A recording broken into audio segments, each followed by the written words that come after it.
What's up everyone, my name is Kay and today we'll be looking at the robot Damashii Stark Jegan from the Gundam Unicorn OVA.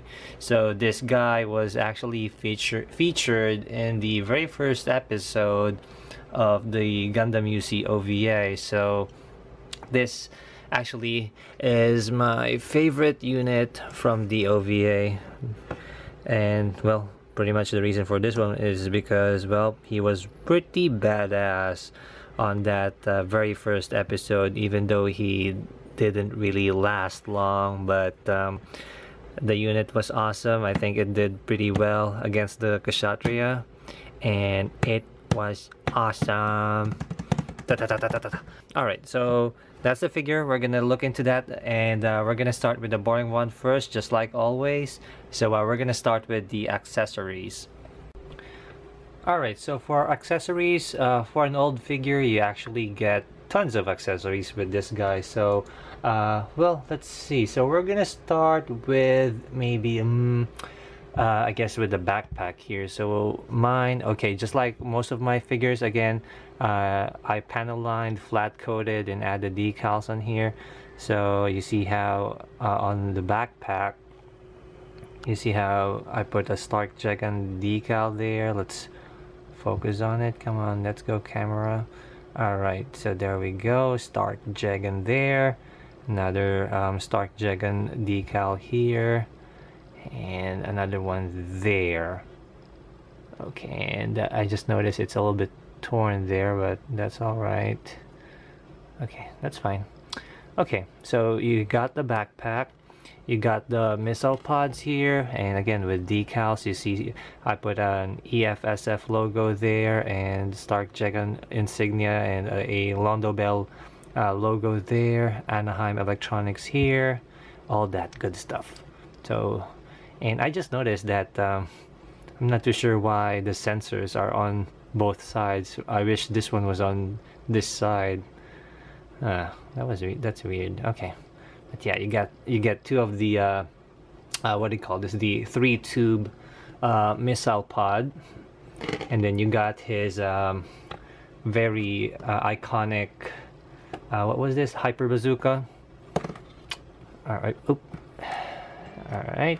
And then you get one beam saber, and then you get two different kinds of beam rifles. So the first one is actually the standard Jegan rifle, and then you get the GM3's beam rifle here. So you get two of those, and you get to have two trigger fingers there, so he can hold these two rifles here. And then you get a spare rubber antenna for its head if you wanted to replace it. So this one is not how do you say this, not hard plastic, so it's rubber. And then you get three pairs, or well actually four pairs of hands. So you get one pair of trigger finger hands, one pair of beam saber holding hands, one pair of open palm hands, and you get one pair of closed fist. So that's its accessories for the Stark Jegan. Let's go ahead and review the figure. Okay, so we're back with the figure. So we're gonna start with the articulation on this guy. So let's bring in him here, and I'll move my chair forward. Let's move it more forward here, and let's go ahead and start with the figure. Adjust my lens here so that I can see what's going on. All right.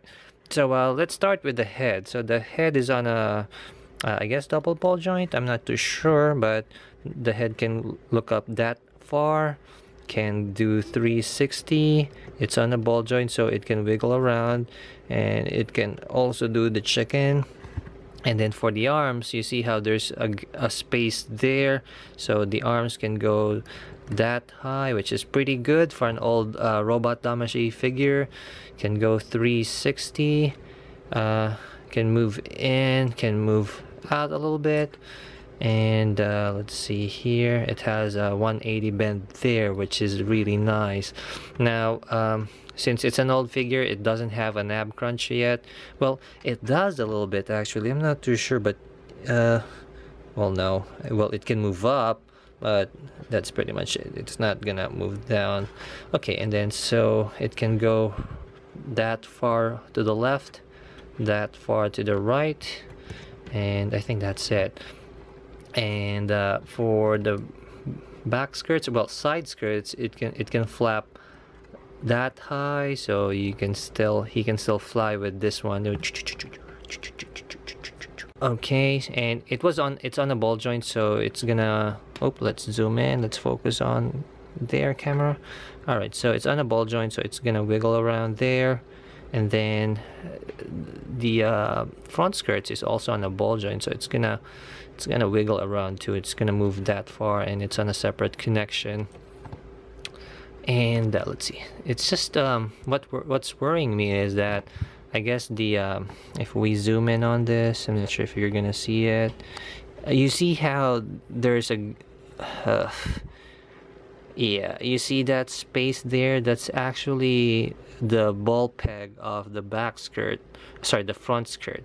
So it has the tendency to go like that, so it's kind of weird. So you might, you know, pull this or break this if you're not too careful, since it has that excess peg there. So mine actually already has a stress mark when I got it, since the one that I got is used.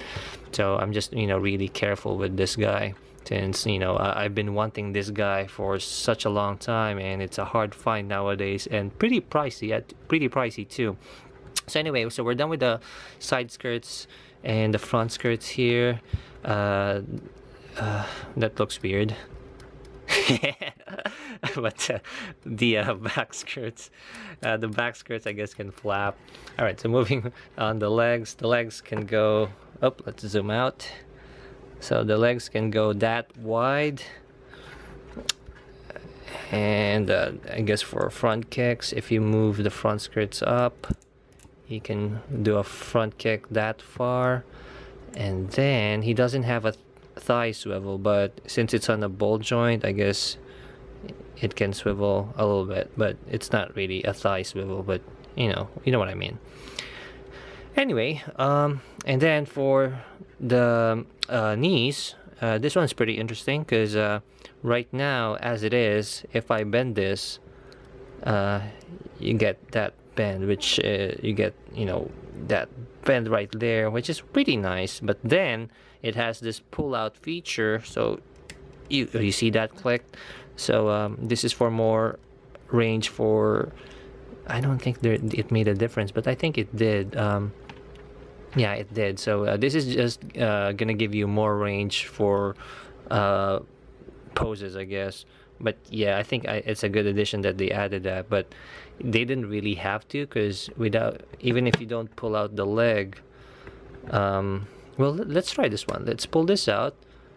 So, and then the other one is gonna be just the standard. Oh, okay.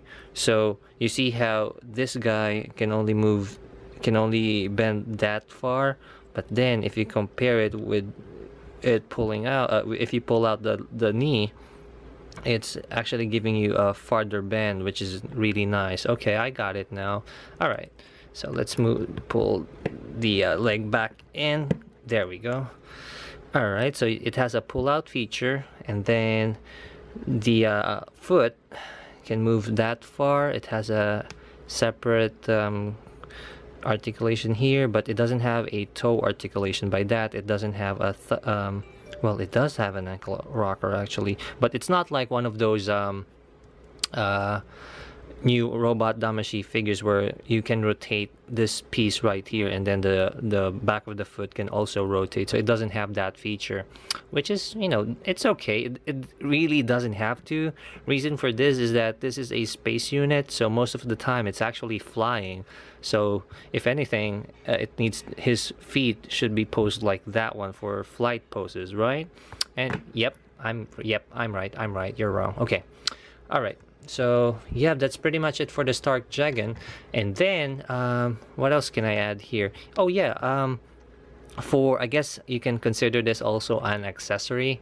So when you get this, or when you buy this, it's it looks like this out of the box. Well, not the decals and the panel lines, but I mean with the armor plates on. But this one can be removed, I think. I remember it can be. Yeah, yep. Okay, so it can be removed.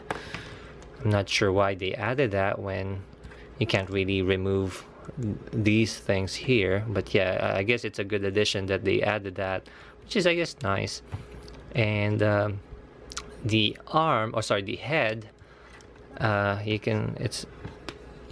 this one can be removed too. So on this one I prefer the hard plastic one, but yeah, this can be removed and you can swap the rubber one.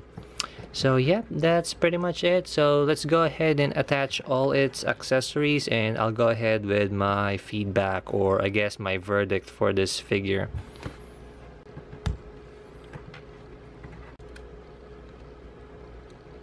Come on, there you go.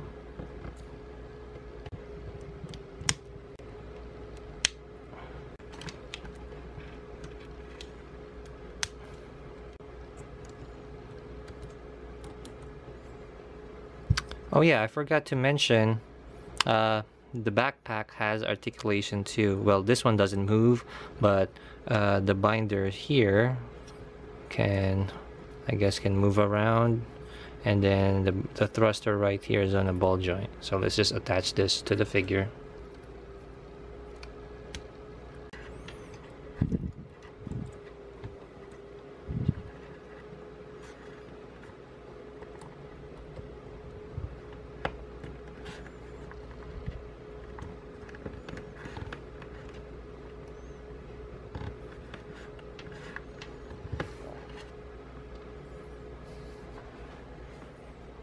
Alright, so final thoughts on the figure. I actually love this figure a lot, but the only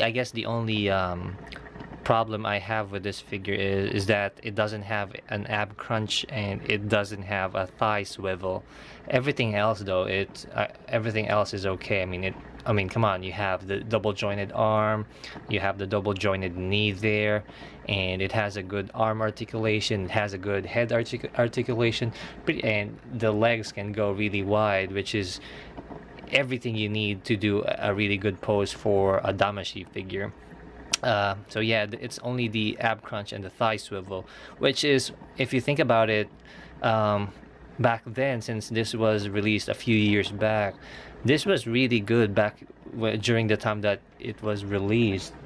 So I guess in this case, yeah, it's a very good figure if I don't compare it to the Damashii figures that we have right now.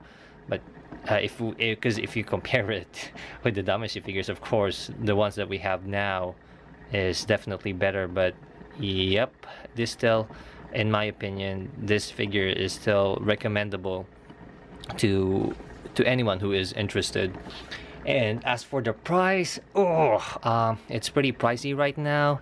I got mine in Mandarake for $80, and this was used or pre-owned, and I think that's a good deal, because normally it's about, I don't know, $100 to I think $300, which is crazy.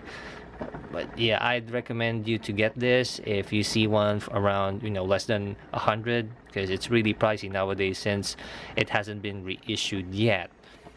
So my overall rating for this guy, despite its age, I'll definitely give it a 5, because it was good. It was really good back during the time that it was released. I think this was released in 2010, or 2011.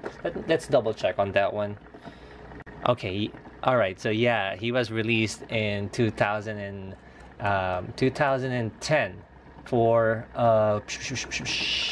let's see, 2010 for 3,675 yen. So he was released back in March of 2010. So he was pretty cheap back then, and I remember back during that time, I keep seeing this guy in any of the stores that I go to in the Philippines, and nowadays he's pretty hard to find. So online he's really pricey. He's around $100 now, or even higher online. So good luck in finding this. If you find a good deal, or if you're trying to find a good deal, it is really hard to find. So what else? And I definitely recommend this guy to anyone who is interested, like especially fans of the OVA, or any fan, I guess, of the Universal Sensory timeline. And if you like the OVA, I definitely know how, of course, you definitely like this guy during the first episode, because he was just really, really awesome. So yeah, so that's my review on the Stark Jegan. Hope you liked it, and I'll see you guys on my next review.